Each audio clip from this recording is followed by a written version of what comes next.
In response to Senator Duckworth, you said multiple times you will follow the law. Under every circumstance, you will follow the law. I appreciate that commitment.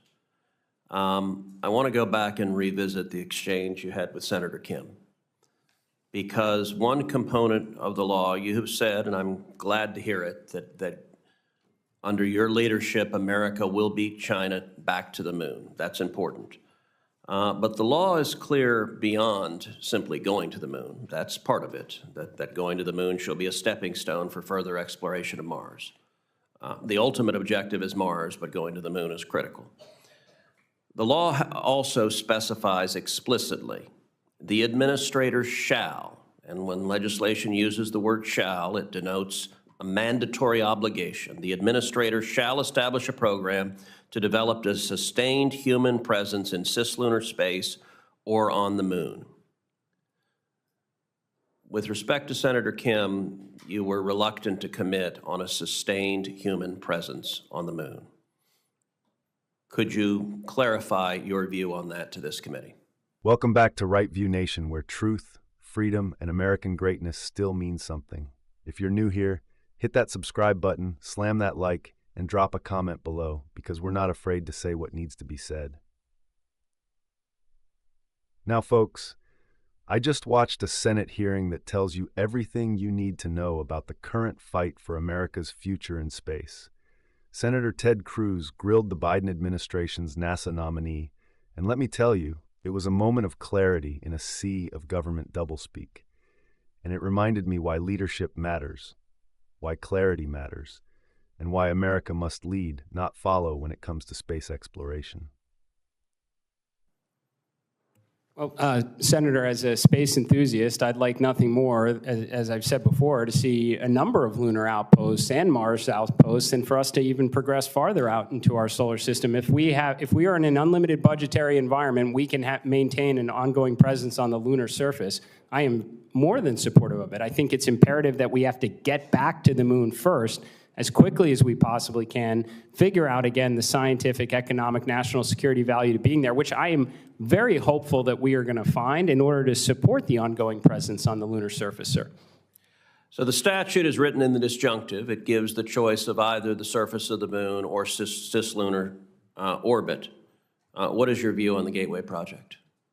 Senator, that's an area that if I'm confirmed, I would love to roll up my sleeves and get further understand what's working right, what are the opportunities the Gateway presents to us, and where are some of the challenges, because I think the Gateway is a component of many programs that are over budget and behind schedule, sir. So you're describing Gateway as over budget and behind schedule. I will say there's a long history in NASA of administrations coming in and canceling programs and causing massive delays. Barack Obama did that with a Constellation, and NASA struggled for years as a consequence. As administrator, are you going to cancel the Gateway program? Senator, I have no intention as of now to say that I would cancel any program. I need to, if I'm confirmed, get in the job and understand where things are at. I want to assure you and this committee that I want to see America win and succeed and lead in space, whether that be the moon, Mars, low Earth orbit, and beyond. I do not want to see us come in second place, and I certainly don't want to see the right-hand side of that poster you put up, sir. So I want to ask you again, because you've said you'll follow the law, are you committed to a sustained human presence in cislunar space or on the moon? And that is federal statute. Senator, if that is the law, then I'm committed to it. Okay. All right, let's talk LEO. The International Space Station is managed at a Johnson Space Center in Houston, Texas.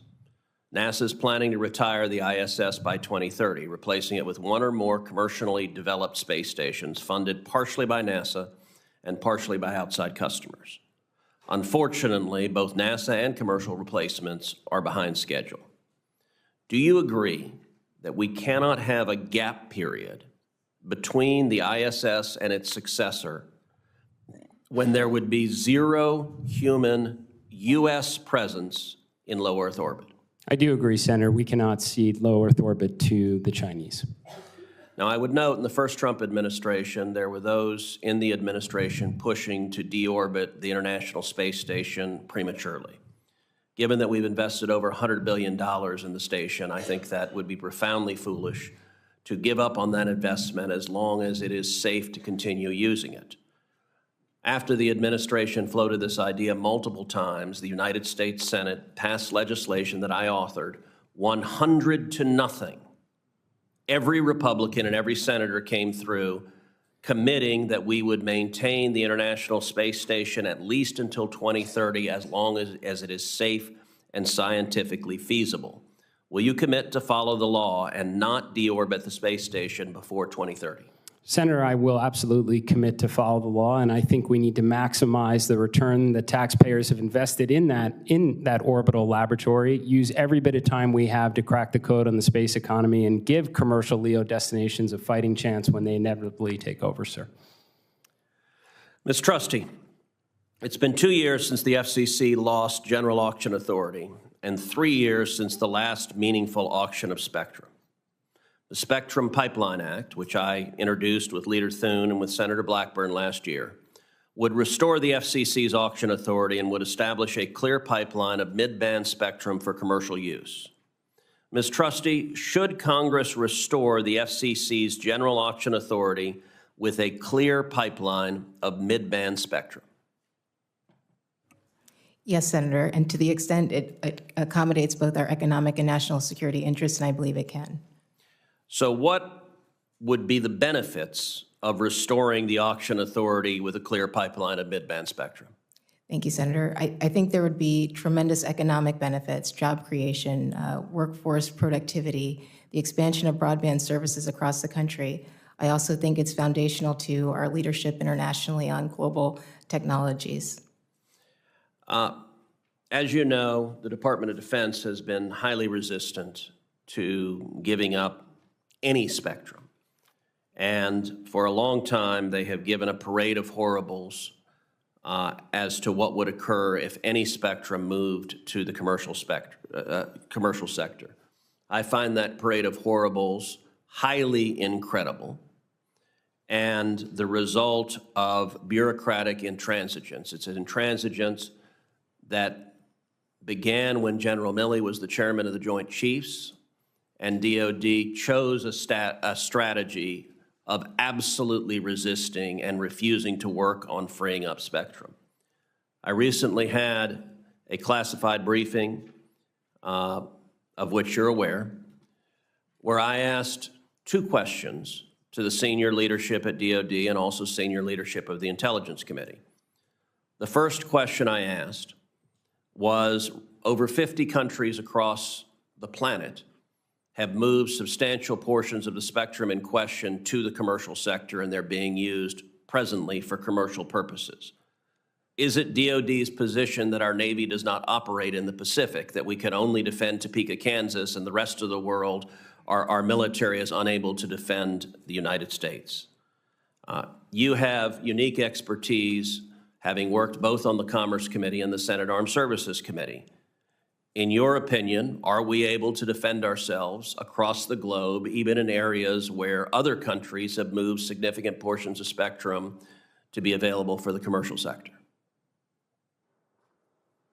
Senator, I appreciate this question. So I'll say I'm not privy to all of DOD's spectrum assets and capabilities, but I do think there's an opportunity to move forward on spectrum policy that protects both our national security and advances our economic interests. And I think what that really requires is, like you said, having classified briefings or briefings in the public where multiple stakeholder perspectives are represented to challenge positions on various matters. I think it promotes transparency and it ensures, I think, there's more cohesion on spectrum matters going forward.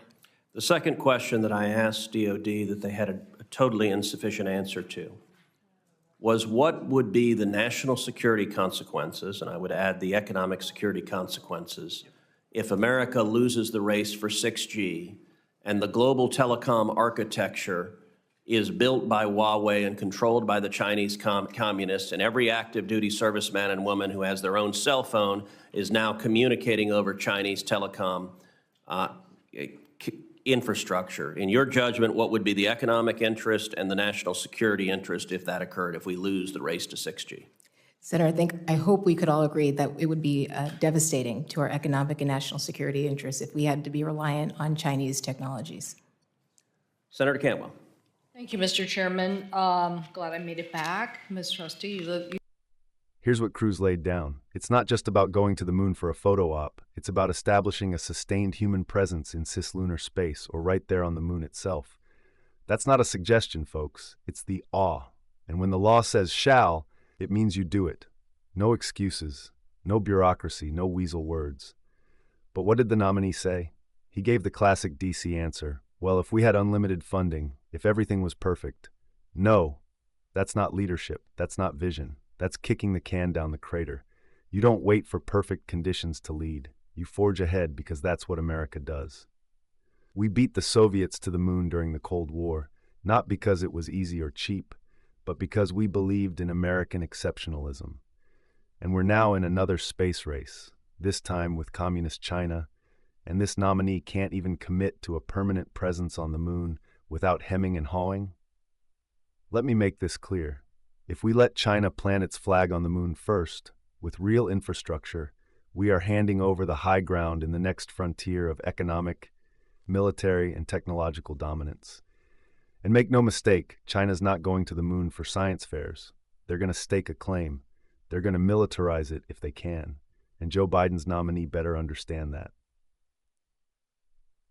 Then we get to the Gateway Project, a lunar orbit space station that's supposed to help us return to the moon and eventually reach Mars. And what does this nominee say? That it's over budget and behind schedule. Like, that's just normal. That's government waste 101. Cruz pointed out how Obama's administration canceled the Constellation program and set our space program back years. Folks, we're still feeling the consequences of that. We had momentum, we had direction, and the left killed it. Now here we are, trying to rebuild, and this nominee can't even commit to finishing what we started. We need someone who's going to stand up and say, yes, we will finish Gateway. Yes, we will have boots on the moon and Mars. And yes, we will do it because America leads the world in exploration, innovation, and freedom. That's the kind of leadership we need, not a bureaucrat waiting for a permission slip from Washington. Now, Cruz brought up another critical point, low Earth orbit, or LEO. Right now, the International Space Station is our only manned presence there, and we've poured over $100 billion into that platform. Guess what? The Biden administration has floated ideas about retiring it early. You don't walk away from a $100 billion investment. You don't leave the door wide open for China to step in and dominate LEO too. But that's exactly what could happen if we don't keep a manned American presence up there. Luckily, Cruz stood firm. He got legislation passed to mandate keeping the ISS operational until at least 2030. And every single senator, Democrat and Republican, voted for it. That should tell you something. Even the left knows they can't win this argument. And this hearing wasn't just about rockets and spacesuits. Cruz also lit a fire under the nominee about the FCC spectrum. Auction authority, you know, that mid-band frequency range that powers everything from 5G to the coming 6G networks. Right now, the Department of Defense is hoarding it like it's Cold War gold. Cruz hit the nail on the head. The DoD has been peddling fear tactics, saying the sky will fall if commercial industry gets access. But folks, over 50 countries have already opened up their spectrum for commercial use. And you know what? Their militaries are still operating just fine. We are risking economic and national security disaster if we fall behind in the tech race. If China builds the backbone of 6G with Huawei infrastructure, and we're still stuck debating bureaucratic nonsense, we will be using Chinese-run telecoms to communicate with our own troops. Think about that. It's not just bad policy, it's insanity. Look, the bottom line is this. Senator Cruz is fighting to make sure we don't surrender the final frontier to China or anyone else. He's fighting to ensure that the American taxpayer gets value out of the billions we've invested in space. He's fighting to make sure the United States leads because that's what we were born to do. But he can't do it alone. We need leaders in NASA and every agency who understand what's at stake. We need people who aren't afraid to say, Yes, we will dominate in space. Yes, we will win the tech war.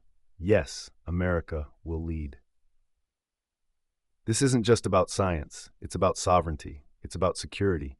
It's about showing the next generation that we don't retreat, we advance. That's the message from Right View Nation. If you agree, give us a thumbs up, share this video, and drop a comment below. Are you ready to see America lead in space again? Are you ready to stop China from taking the high ground? Hit subscribe, we're just getting started. Stay free, stay bold, stay American, Right View Nation.